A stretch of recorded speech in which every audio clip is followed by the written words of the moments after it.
Practicing medicine without insurance is possible. Imagine a private practice where you get to see your best patients every day, providing medical services you truly enjoy, all without the hassle of insurance. My name is Dr. T. Nguyen, and I'm a recovering specialist who was completely burned out from insurance-based medicine.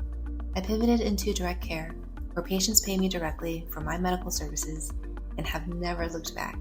If you're a private practice owner or planning to become one who's looking to be free of the grind of insurance and you're craving simplicity, efficiency, and connection with patients, you are in the right place.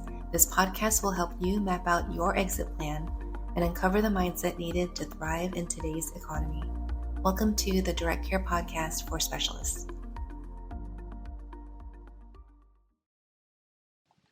Welcome back to the Direct Care Podcast for Specialists. In today's episode, I sit down with a world-renowned podiatrist and peripheral nerve expert who made a bold move. He left the insurance-based grind to reclaim his time, rediscover his other interest, and he's redefining what success in medicine looks like. We talk about why he walked away from the traditional model, how he built a life aligned with his values, and what's possible when you carve out time and space for creativity outside of the clinic. If you've ever wondered what life could look like beyond patient charts and prior authorizations, this one's for you. Without further ado, welcome Dr. Stephen Barrett. So I reached out to Dr. Barrett because a couple years ago we talked about him leaving insurance, and I kind of wanted to get an update as to what life is looking like since then. So welcome to the podcast. Oh, thanks for having me, T. I really appreciate the opportunity to talk to you and learn from you. And, so I think it'd be a great conversation. First off, your podcast is mind-blowing. So if you haven't had a chance to listen to Dr. Barrett's podcast, I'll put the information in the show notes. It is highly intellectually stimulating. And some of the accomplishments I wanted to share with others is that you were the inventor of the endoscopic plantar fasciotomy. Is that true? That's true. Oh my gosh. Making you the top 50 most influential podiatrist ever. And you're here with us talking to us about your private practice journey. You also opened US Neuropathy Centers. So tell us a little bit about your neuropathy center, how that came about. Well, it wasn't, I wished I could say we had this grandiose plan and we were going to plan everything out and it would just go from there. But it's kind of like life, you can make plans, but then life happens. And so I was fortunate to cross paths with Dr. Dellon back in around 2000. And as you know, he's a very prolific peripheral nerve surgeon. He just retired from Hopkins about, I think, 2 years ago, professor of plastic and neurosurgery. And I don't know why I was so fortunate, but I got hooked up with him and ended up helping him teach his lower extremity peripheral nerve surgery workshops. And so then all of the things that I learned from Dr. Dellon combined with all of the stuff that we had before, I went from basically what you'd call a general reconstructive podiatric surgical practice to strictly a peripheral nerve surgery practice. And we're, at this time, probably 95% what we do at the neuropathy centers is just nerve or neuropathy. There's occasionally, we'll deal with things like heel pain and weird things, but they always have kind of a neural comeback to them a little bit, so to speak. But so anyhow, I was fortunate enough to learn a lot of things from Dr. Dellon. And when I started going back to my quote regular practice, it soon became, it just evolved. And the more you did peripheral nerve, the more peripheral nerve you did. It's kind of a weird thing how that happens. But probably, I don't know, 5 or 6 years after I really started focusing on peripheral nerve, I learned very quickly that all of the nerve surgical procedures that we were able to deal with, we were able to do, really amazing things, but there were all of these things that we still weren't hitting grand slam home runs on. And we were kind of struggling, why would patient A and patient B have the same profiles, same condition, and A would do great and B wouldn't. And so then that kind of forced us into looking at, peripheral neuropathy from a more holistic view and really trying to dial in, well, what is this? What's going on with this patient? Why didn't this decompression get rid of all of her symptoms? Or why was it only partially, affected? And so then that kind of forced us into looking at these other things. And then after 4 or 5 years of that, then all of a sudden it's like, well, we need to really take a really, dialed in approach to peripheral neuropathy, because nobody really wants to treat it. To be honest with you, I mean, even my neurological colleagues, they'll say, yeah, we'll diagnose it, give them some, Lyrica and move on, because we don't want to deal with it. There's nothing you can do with it. And we found that we could do a lot with it, but we had to approach it from a different way. And so the practice evolved, I think, primarily because of two things. One, our focus, and then the need. There's just a tremendous amount of suffering out there from peripheral nerve issues and neuropathy. And I hate the word neuropathy because it really doesn't mean too much. I mean, as you know, neuro and opathy, it means something's wrong with the nerve. That doesn't tell you, did you have your nerve cut? Or, what is it, right? So anyhow, so that's kind of how it happened. But looking back on it, I was very blessed because, you don't, how often do you get a mentor with somebody like Lee Dellen? I mean, it's pretty incredible. And, I thank God, for that. And, so that's kind of how it happened. I wished I Out could of, say I wished I could say when I was in my MBA program, I wrote a business plan and that's how it happened. It didn't happen that way. but then we all think it's supposed to happen that way, even though we have no evidence of it ever working out the way we planned it.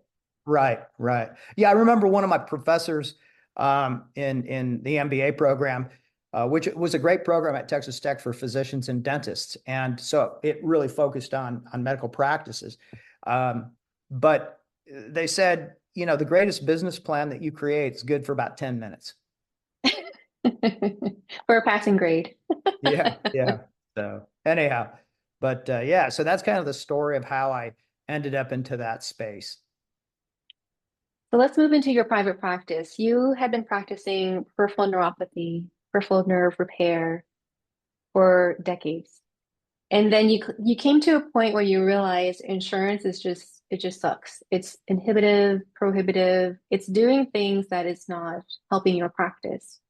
What were the struggles that you had with insurance in regards to trying to take care of patients, especially one where lots of people don't like to deal with this pathology? It's a difficult pathology. That's why people want to bounce it off and put it away. But Yeah. you're seeing something on your end because you do take care of these very complex patients. What happened there? Yeah, so that's a great question. And about 5 days from now, I can finish my answer. But there were two things really that really led to my decision to just leave the insurance world. The first was that we could not provide the ultimate care for a patient inside the way insurance is constructed now. We would have a patient with a particular condition.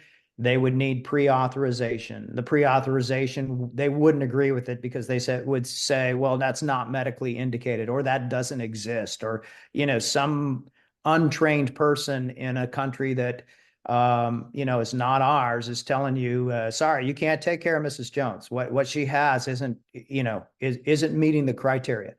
So I think there's a lot of problems with that, and there was for me, because now, and this is happening to medicine all over the place, right? Where you are now, everybody talks about evidence-based medicine. Really, it's reimbursed-based medicine. That's really what it comes down to. If there's not a CPT code for it, and ICD 10 or 11 or whatever it is now, it doesn't exist. So the whole system has skewed everything away from optimal treatment and optimal care to cookie cutter, algorithmic. And let me tell you, folks with peripheral neuropathy, complex issues, they don't fit into algorithms really very well at all. And so that was one part of it. And then the other part of it was that the reimbursement was, well, there's three parts really. The reimbursement was just totally ridiculous. Okay. So you could spend hours on a complex nerve repair and they would pay you virtually nothing. Right. And and then you would look at this and go, wow, I spent all this time doing all this. Now I have to follow this patient up for all of this time. And they don't want to pay me anything for it. It's like the most screwed up thing that you can imagine. Well, because Mm-hmm. you're in the belly of the beast with all of us. But uh, and then you would find yourself spending more time creating these grandiose EMR records so that you could get paid this paltry sum for where they were grossly underpaying you. And then one day I remember I got a letter from one of the insurance companies, I can't remember which one, that said, and this was maybe 2.5 years ago, maybe a little more than that. It's like, so that would have been 2022 or 2023, probably 2022 because I left insurance in 2023. But anyhow, long story short, they said, hey, you owe us $1,300 because we overpaid you on 5 surgeries back in 2017 or something like that. And it's like, that was the match that lit the fuse that said, I'm done with this whole thing. So I think that kind of, encapsulates my story, but I think that's also very indicative of what everybody else in the insurance world is experiencing right now. And this is leading to, in my mind, catastrophic future events because the system that the providers are just not going to be able to continue to keep up with this type of ridiculous demand and still provide optimal care to the patient. We're the only industry where we provide a service and they can come back and reclaim what was paid Yeah. to us. Right. What other industry had a set rate for a procedure? Let's say a bunionectomy, for example. All right. In the early 90s, they would reimburse, generally speaking, maybe $1,700-$1,800 for a bunionectomy. And now some companies are paying $350 or $500 for, what really is, people don't think a bunionectomy is a complex surgery, but it's actually a very complex surgery. And it has a lot of um, hidden things that nobody thinks about when they hear the word bunion. Oh, I've got a bunion. Oh, it's a crooked toe. Mm-hmm. Well, it's much more than that. But what other business could survive over 30 plus years on a reimbursement for their product or service that is 20%, 30% of what it was in 1990, 1993?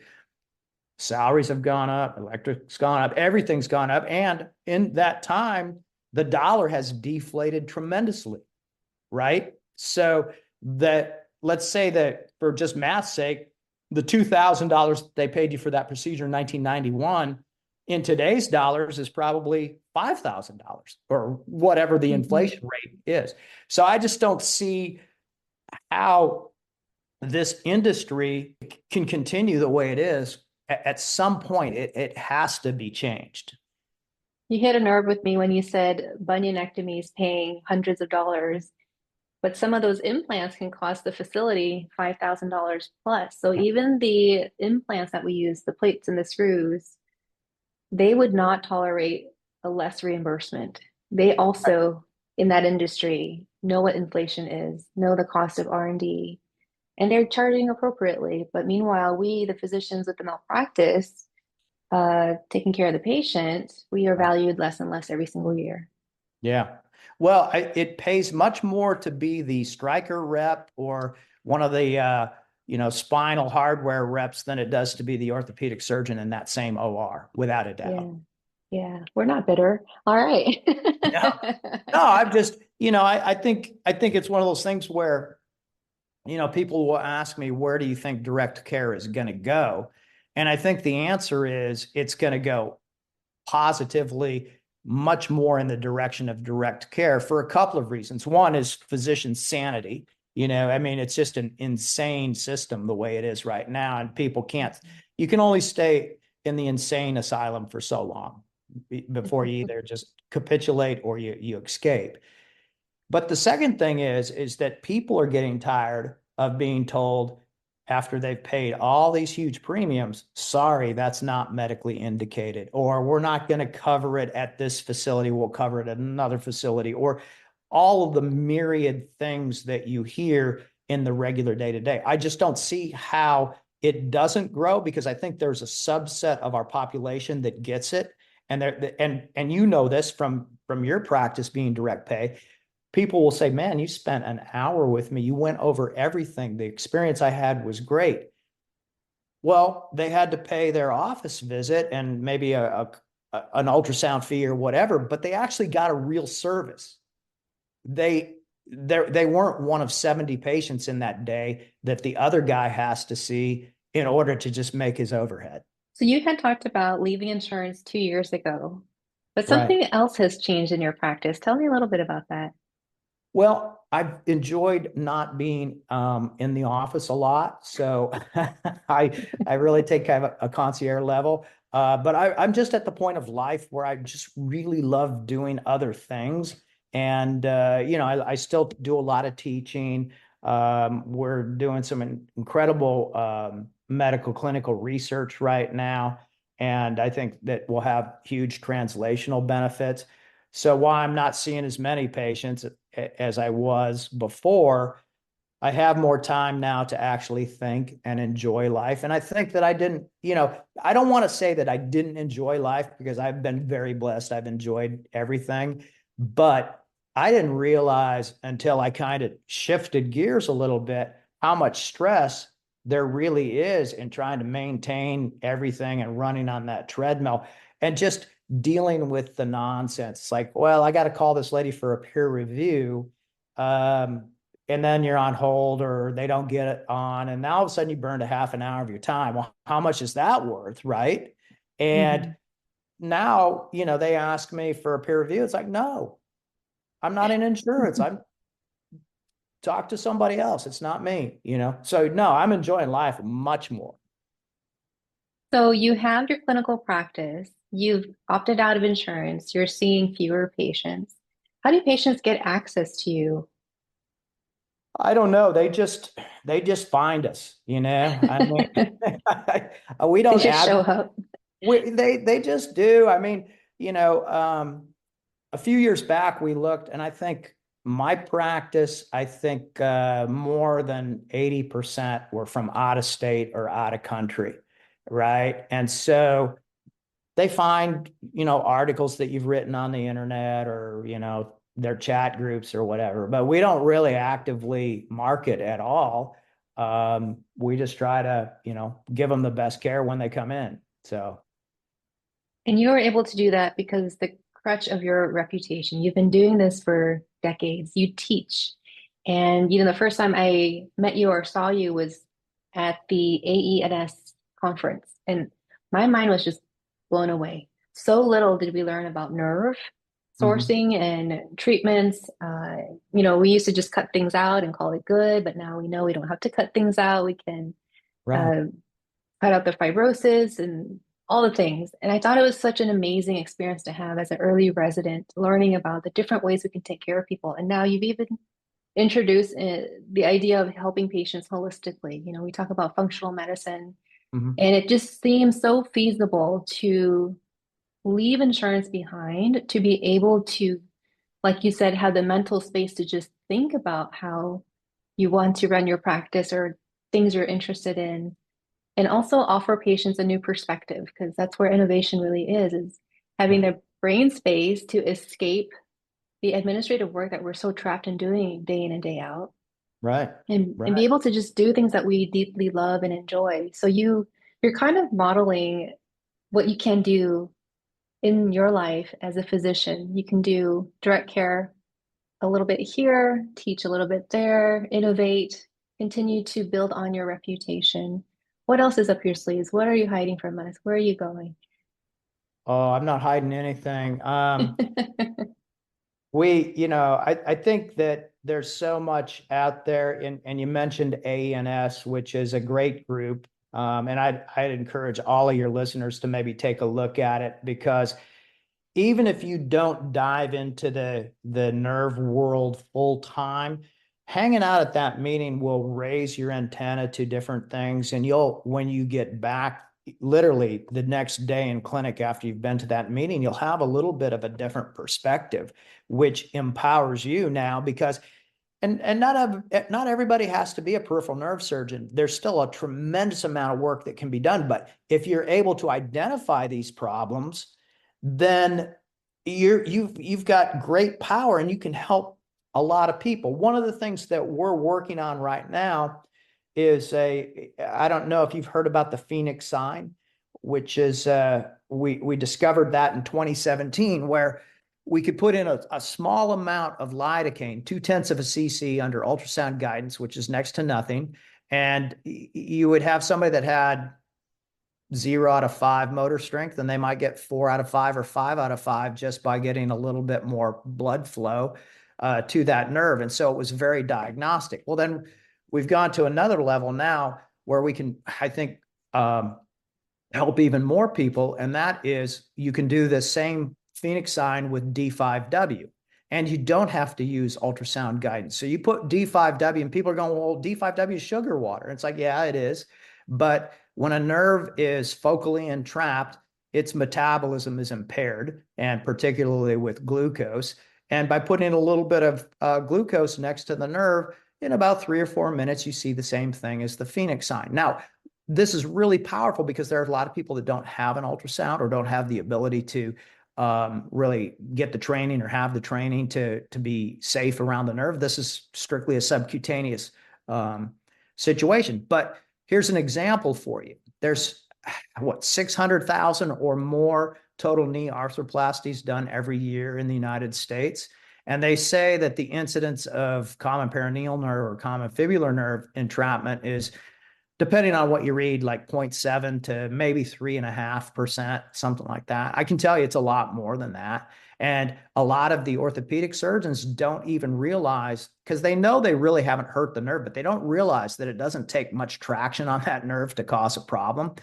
And now you can, do this very simple test, and it's very diagnostic, and it's also very prognostic, because if they have a positive Phoenix sign, they're 90% more than 90% of the time, if you decompress that nerve, just like a carpal tunnel in the hand, they're going to get a very positive benefit. Now, a lot of people run around with chronic pain after a total knee arthroplasty, and they're told, well, they're not stretching enough, or they're, it's a range of motion, their capsule scarred down or whatever, But the bottom line is you can take all that nonsense out with just this simple infiltration, and you've now isolated a peripheral nerve entrapment. So it's not coming from their back. Well, you look at their x-rays and they have herniated L4, L5 and L5, S1 or whatever.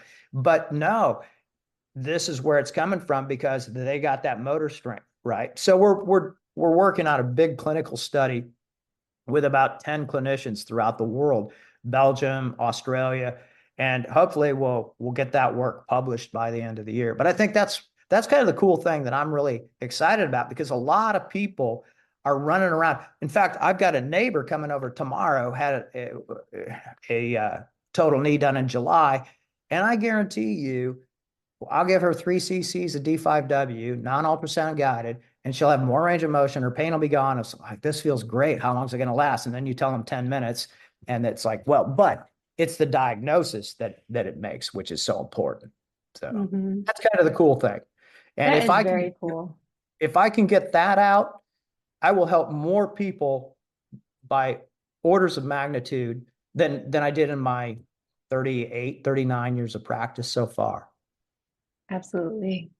Oh, that's fascinating. Yes, using small amounts for a diagnostic test is Right. incredibly powerful.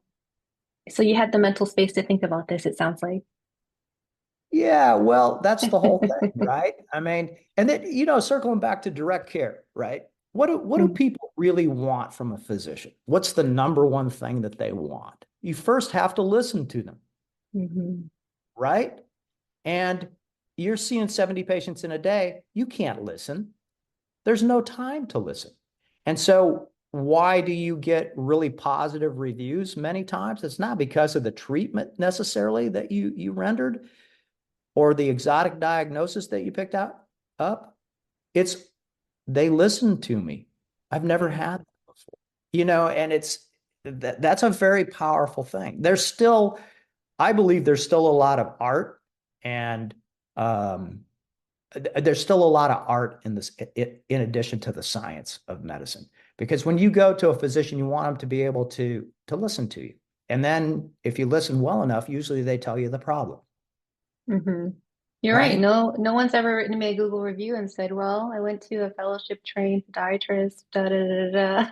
Like no one Right. cares about the equipment I bought, the number of certifications and papers I published. Nobody really cares until you connect with them on a Right. human level. Right. And the other thing is that if you take that time with a patient and you listen to them, the next thing that emanates from that is, oh, this person actually cares about me, cares about my problem. That's a big part of medicine too, because there's a definite mind-body connection. I mean, it sounds pretty woo-woo and everything, but you know this from your own experience. If you go to a practitioner and they just kind of blow you off, they might have given you great medical advice, but it's jaded a little bit now because of the way that it was conveyed. Hmm. Absolutely. I don't think it's woo at all. It's exactly what the human body is. It's mind-body Right, connected. right, right. If a patient wanted to come to see you, do they pay out of pocket? Hmm. They do. And if they wanted to use their insurance, what do you do from there? Well, we give them a bill and then they can take that and submit it to their insurance company. And then see, this is where physicians messed up, right? Is we lost control of our own industry, right? No other industries like that, right? It's Hmm. managed by some third party, not by you. It's not a contract between you and the patient. It's a contract between the patient and the insurance company, but somehow we got wedged in between the two. And the insurance company always wants to demonize the provider because that makes them look better. And so the answer is they will pay for the service and then we will give them a super bill and they can submit that and then they can deal with the insurance company. But I didn't go to school to become a negotiator with insurance companies. And it's not really negotiation. It's really unilateral. It's, we paid you, overpaid you, we're going to take it Right. back. Right. Yeah. Exactly. Exactly.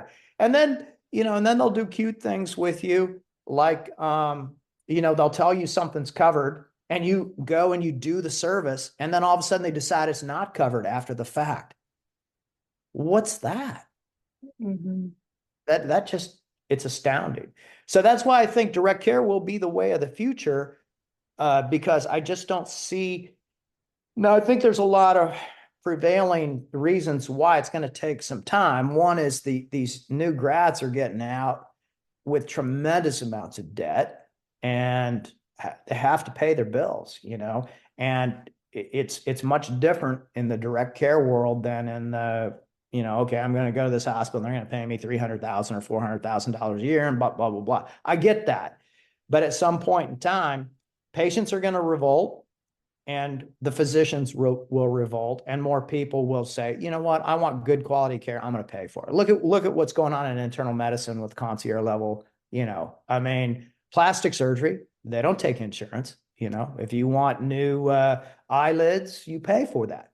Since you're an educator and a trailblazer of sorts, how do you think we can solve this problem?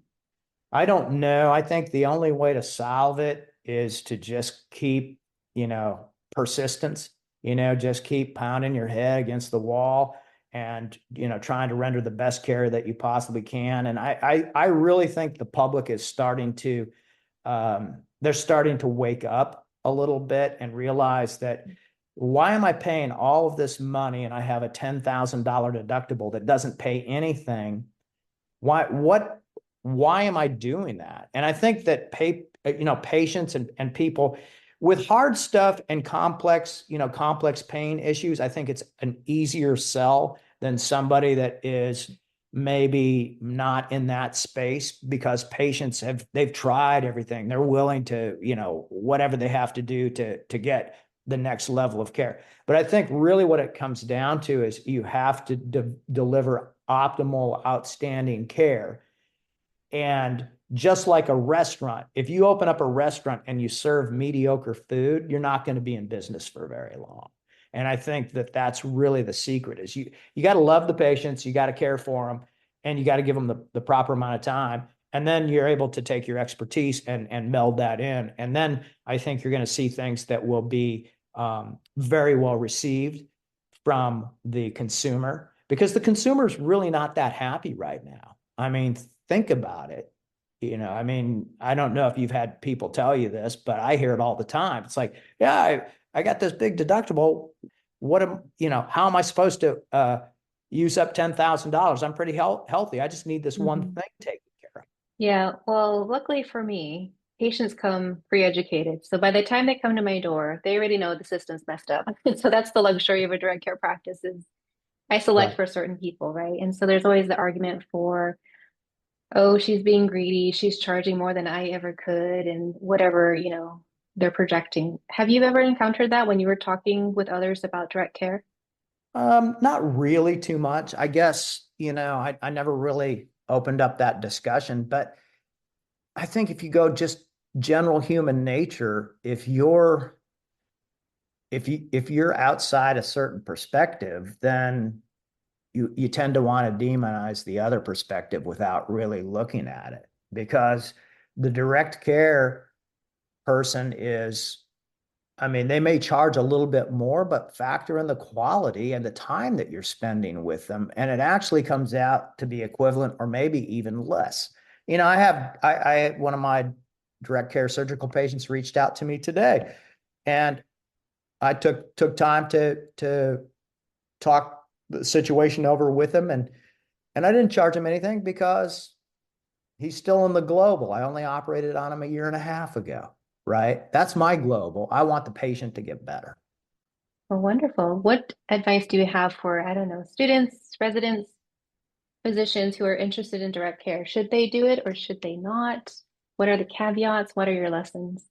Well, I think that the first thing is you really have to try your absolute best.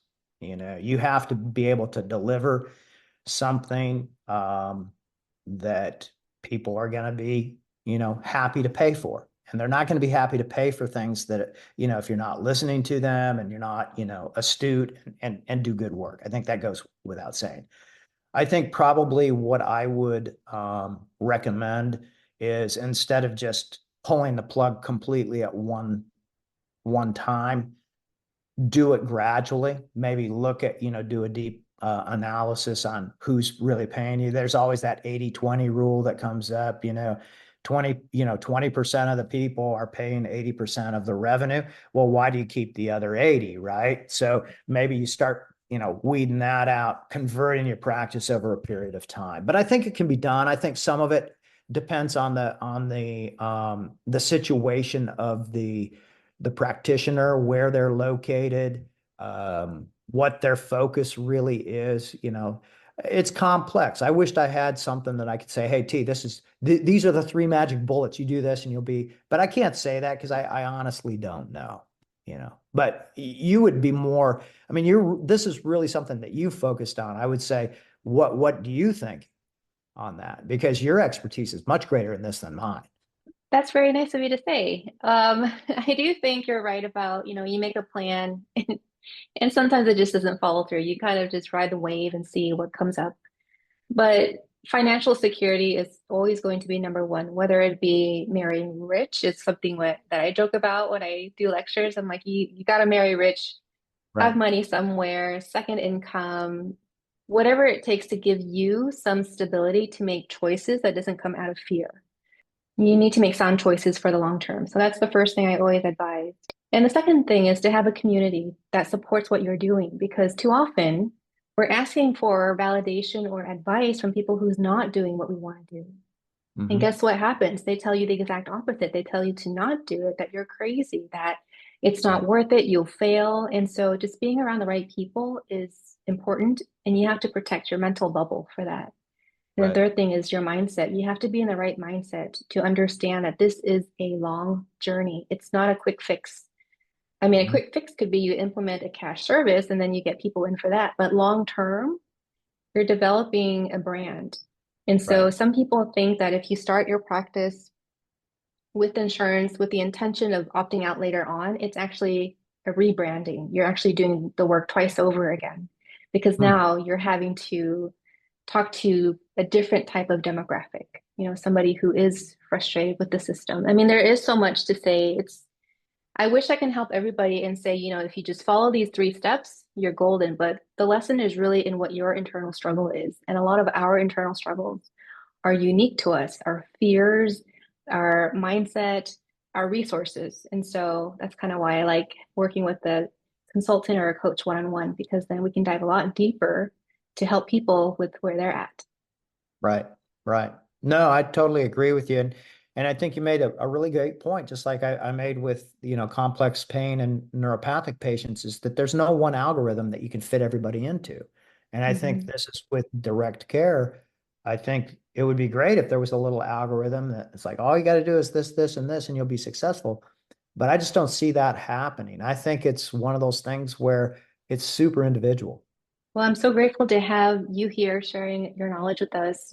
It's such a blessing to be able to talk to you. You're one of the giants in podiatry and beyond neuropathy.